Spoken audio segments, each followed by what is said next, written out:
कहानी जैसा करे वैसा पावे, पूत भतार के आगे आवे।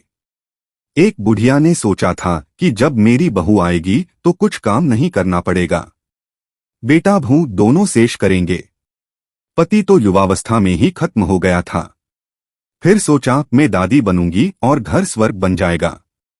बुढ़िया के लड़के की शादी हुई, दादी भी बनी, लेकिन उसका सोचा हुआ असली सपना साकार नहीं हुआ। बुढ़िया का लड़का सवेरे सवेरे काम पर चला जाता था और पोता स्कूल चला जाता था। उसके बाद बहू बुढ़िया के साथ मनमाना व्यवहार करती, उससे जूठे बर्तन मंजवाती, पूरे घर में पोंछा लगवा ली।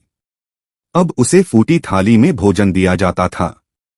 जब कुछ दिन बहू ने अपने पति और बच्चे के सामने बुढ़िया को फूटी वाली में भोजन दिया तो पति ने विरोध किया।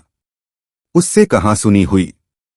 अब वह सबके सामने अपनी सास को फूटी वाली में भोजन देने लगी और अपने पति के विरोध का सामना करती रही। कुछ दिन बाद बुढ़िया के लड़के ने विरोध करना छोड़ दिया।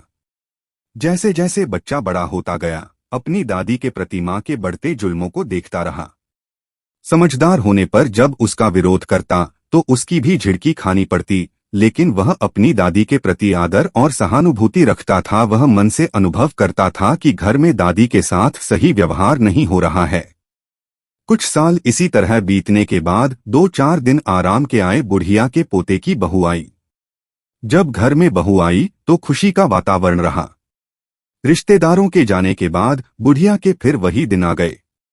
बुढ़िया से बर्तन मंजवाना, बात बात पर डांटती पटती और फूटी थाली में भोजन खिलाती। नई बहू यह सब छिप छिप कर देखती रहती। समय समय पर दादी के बारे में अपने पति से पूछती रही। कभी कभी पतोहू को ससुर से भी जानकारी मिल जाती थी।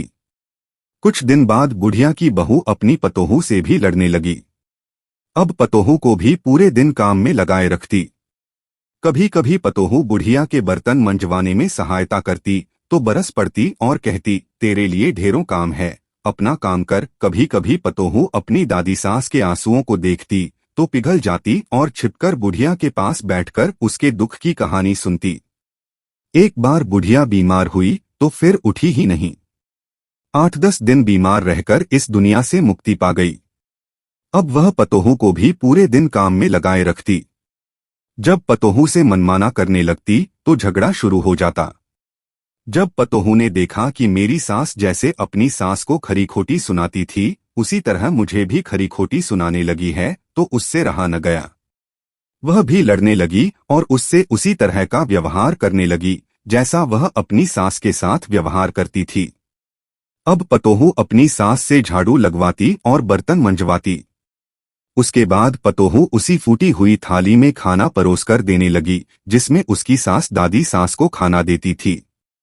शुरू में जब पतोहू ने सास को फूटी थाली में खाना दिया तो पतोहू के ससुर और पति ने विरोध किया।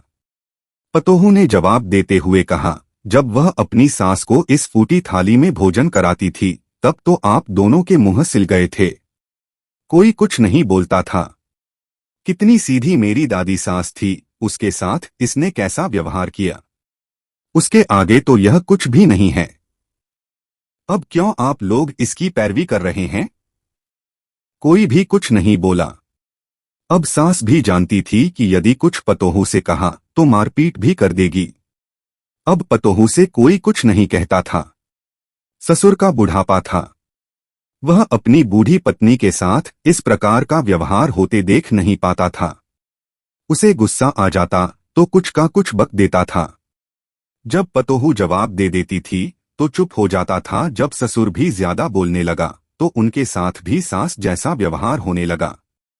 कभी कभी एकांत में बैठकर सास ससुर अपने सुख दुख की कहानियां याद कर लेते थे और दोनों ही सोचते थे, जैसा करे वैसा पावे, पूत भतार के आगे आवे।